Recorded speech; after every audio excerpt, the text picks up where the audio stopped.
Welcome to the Whole Enchilada, a community of high achievers that fight the status quo, rebel against mediocrity, and make life happen. Let's go. Hello, Enchilada Nation. Excited for our conversation today. And actually, today is a solo cast. As you know, on occasion, I like to share with you specifically what's up with you, what's on my mind at the moment. I always love to have my incredible guests on the show where we get to chat through and learn from them. But I do want to share with you something that's on my mind today. I had the opportunity to meet with a handful of entrepreneurs that I coach this morning, and a couple of interesting things came to light. Here we are, the beginning of the month. As you know, we break down our goals, our annual goals, into monthly goals, into daily goals, and act on them. And here we are at the beginning of the month. And the last time I met with this group of entrepreneurs, some big commitments. I really encourage them to change out the vernacular that they're using the word goal to commitment. I feel like we've almost become numb to the word goal in our lives, where we set these goals, but we don't feel this bite or pain of not keeping or hitting that goal. However, we have a different emotional connection to the word commitment.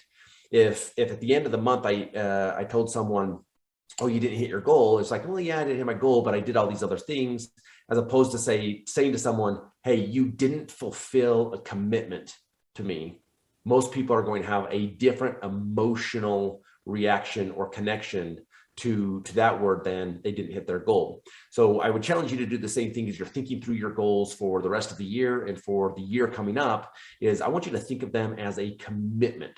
Think about someone you love in your world. If you were making a commitment to them, how true to your word would you be?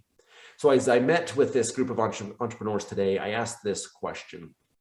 And I already knew, based on them not fulfilling the goal or the commitment, I already knew that it wasn't done. So I shifted the conversation and started by asking the question, what does it mean to trust somebody? I didn't make it about them. I made it about them trusting somebody else. And they gave me the answers that I think most of us would give when we're defining what trust is. Now, the couple things that they said was, do they do what they say they're going to do? Like, I trust someone if they do the things they say they're going to do. The other thing that came up that I think is a very important add-on to that is, when they do things, are they doing things in my best interest? Does this person legitimately care about me? And then I asked the question, who in your world do you trust the most? And every single person had someone as an example of someone they trusted at a high level. And a lot of them were family relationships, my spouse, my parents, my siblings, my best friend. We have this element of trust for these people. And more than likely, there's this long history of a relationship of them doing what they say they're going to do, acting in your best interest. And that trust bank account was constantly being filled. Now, there was probably some withdrawals from that bank account over time, where someone maybe whittled away a little bit of trust, but the total deposits far outweighed the withdrawals in that trust. And it was really easy for this group to say, well, this is why I trust people. This is how I trust people. But then I switched the conversation internal and asked this question. So if you feel like that definition of trust is true for other people, what's more important than trusting yourself or creating self-trust? And I said, let's lean back on that same definition. Do they do what they say they were going to do? So going internal, do you do what you say you were going to do? When you make a commitment, do you actually do the things you say you're going to do? Now, there's probably some element of that's true. The truth is, with most of us, if I just ask the question, do you trust yourself? Most of us would say yes, because we have so many deposits into that trust bank account that then we easily justify around the things we don't do. The things we say we want to do, what we don't do, we easily go into justification. But the truth is, we wouldn't give somebody else that same leeway. If somebody else violated our trust, outside of our little sphere, someone violated our trust, we would hold it against them. We would say that person doesn't say what they are going to do. Now, we've all been guilty of that. But for some reason, it's easier for us to hold a grudge against someone externally when they violate a commitment of trust, as opposed to internally when we violate a commitment of trust with ourselves. So I encourage you, as you look at your goals for the day, the week, the month, the year, whatever that looks like, is I want you to look at that as a commitment. And the way we measure that is, do you trust yourself to do the activities it takes to create the outcome? And then also identify within your world where your brain goes when you do violate that trust in self-justification.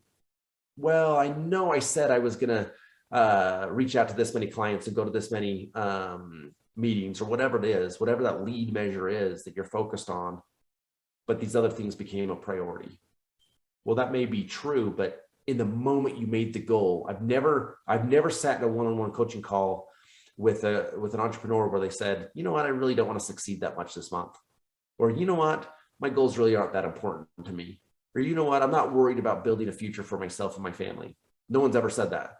In fact, the opposite is true. Every single coaching appointment and conversation I've ever been in, it's, I want a better version of my life for me and my family. I want a better version of me.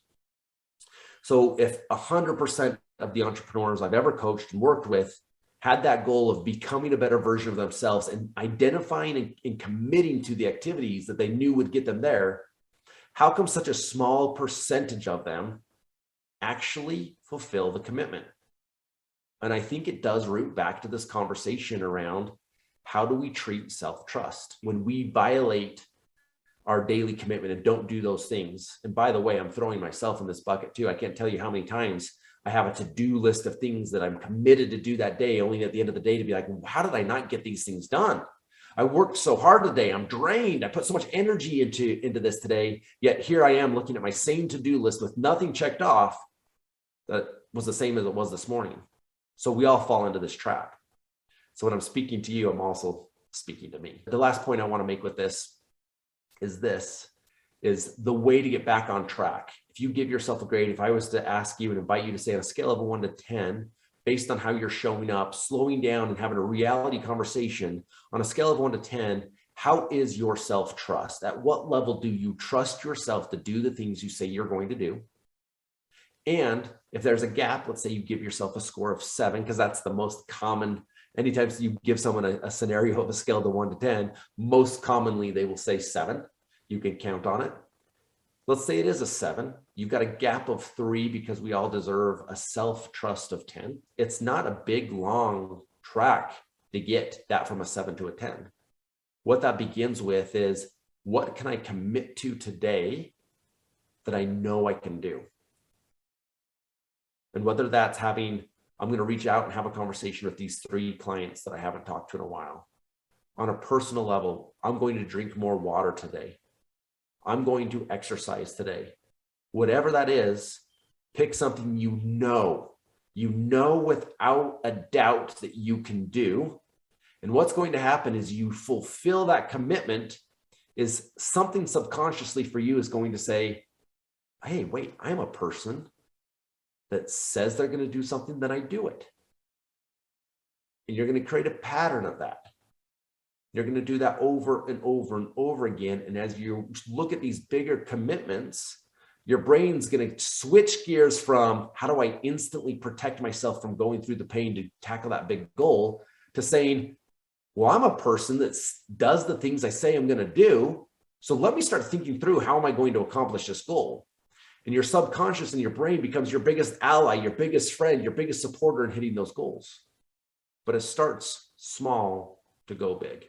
As you increase and become more trustworthy with yourself, something marvelous will happen in your world. All of a sudden you'll notice, and people will notice, that you become instantly more trustworthy to them. We all want to be trustworthy to someone else, but my argument today is, to become more trustworthy, you have to be more trustworthy with yourself. And as we do so, and the majority of us as entrepreneurs, we provide a service or a product to our consumer, that is a contract of trust. A lot of times we use the term fiduciary. That person has to know that you're going to do the things you say you're going to do, and you're going to act in their best behalf. And how can you do that for somebody else if you're not willing to do it for you? Thank you for joining me today for the solo cast. I'm excited to have you on this journey with me. And don't forget, go live life on your terms. Go follow us on Instagram, Facebook, YouTube. Spread the word. Let's grow the nation. Let's make the world a better place. Thanks, guys. Take care.